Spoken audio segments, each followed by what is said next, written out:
युती सरकार हे शेतकऱ्यांसोबत मोहम्मद तुगलकासारखे वागतंय। शेतमालाला केंद्र सरकारनं ठरवून दिलेल्या हमी भावापेक्षा 20% अनुदानाबरोबरच शेतकऱ्यांचा 7/12 कोरा करणार असल्याचं आश्वासन जाहीरनाम्यात या सरकारने दिलं होतं। परंतु मंत्री अजित पवार 28 मार्च रोजी कोल्हापूर येथील दौऱ्यावर असताना शेतकऱ्यांना आम्ही कर्जमाफी देण्यास असमर्थ असल्याचं सांगितलं। तर मग महायुती सरकारने असा जाहीरनामा का काढायचा असा सवाल करीत सरकारच्या धोरणामुळेच येथील शेतकऱ्यांची आत्महत्या होत असताना या सरकारला लाज वाटायला पाहिजे असे खडेल बोल सुनावले। आम्ही युती सरकारच्या कुठल्याही मंत्र्याला ग्रामीण भागात फिरू देणार नसल्याचा वक्तव्याचा राजू शेट्टी यांनी पुनरुच्चार केला। ते 2 एप्रिल रोजी मूर्तिजापूर येथील पुंडलिक महाराज जन्मोत्सव निमित्त कृषी प्रदर्शनी व 4थ्या शेतकरी साहित्य संमेलनानिमित्त उद्घाटन प्रसंगी माध्यमांशी बोलत होते। असे जाहीरनामे आडून शेतकऱ्यांना गंडवायचे, त्यांची मते घ्यायची, त्यांच्या भावनेशी खेळून त्यांना वाऱ्यावर सोडून द्यायचं हे चुकीचं आणि तुगलकी सरकारचं काम आहे।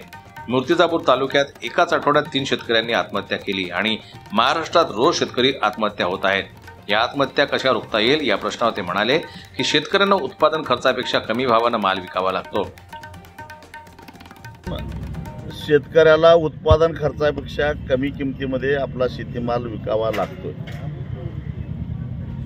5-6 वर्षापूर्वी शेतकऱ्यानं सोयाबीनला 9,000 रुपये क्विंटलला भाव घेतला, आज तो 3637 रुपये भाव घेतोय।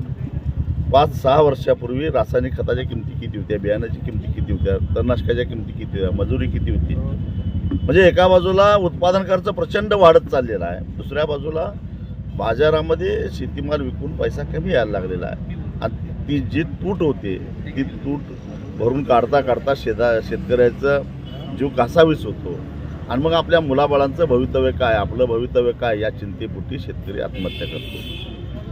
मोठं दररोज जवळपास 8 शेतकरी आत्महत्या करतात। सरकारला लाज वाटली पाहिजे। सर्वस्फोटच्या संदर्भात आज संसदेत चर्चा होणार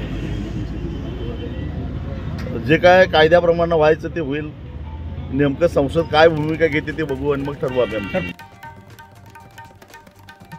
5 वर्षापूर्वी सोयाबीनला 9,000 रुपये भाव होता, त्यावेळी खतांचा अर्थात शेती निविष्ठांच्या किमती कमी होत्या।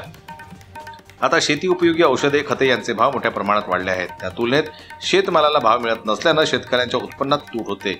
ही तूट भरून काढता काढता शेतकऱ्यांचा जीव कासावीस होतो। त्यामुळे आपल्या मुलाबाळांचे आणि आपल्या कुटुंबाचे भवितव्य काय यामुळे शेतकरी आत्महत्या वाढल्या असल्याचं सांगून दिवसाला 8 शेतकरी आत्महत्या करतात। त्यामुळे या सरकारला थोडी तरी लाज वाटायला पाहिजे। शेतकरी संघटन शेतकऱ्यांच्या मागणीसाठी कुठेतरी कमी पडतायत का असा प्रश्न केला असता शेतकरी हा शेतकरी राहावा, त्याने कुठल्याही जाती धर्माच्या आड राहू नये, सरकारच्या शेतकरी विरोधी व फसव्या धोरणाविरुद्ध लढलं पाहिजे। कॉर्पोरेट विमा कंपन्या सरकारच्या तिजोरीवर डल्ला मारण्यासाठी उभ्या झाल्या आहेत।